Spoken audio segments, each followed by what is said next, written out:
Bawal na ang mataba sa PNP. Ang hindi papasa sa fitness test, huwag na rin daw umasa sa promotion. Ang detalye sa agenda report ni Francis Folve.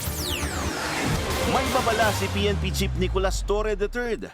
Hindi mapopromote ang mga pulis na hindi papasa sa annual mandatory physical fitness test. Kasama po yan, sir, sa mga una po niyang direktiba na gusto niya, sir, ay maging physically fit po yung ating mga pulis.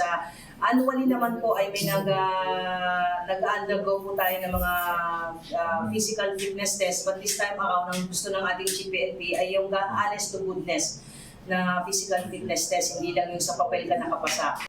Ang mga babagsak ng 2 beses, hindi na rin mabibigyan ng pagkakataon para sa retraining.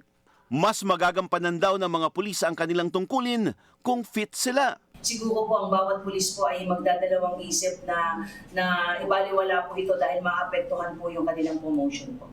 Bawal na ang malaki ang tiyan. Pero may special consideration naman daw ang mga pulis na mayroong medical condition. Para sa agenda, Francis Polve, Billionaire News Channel.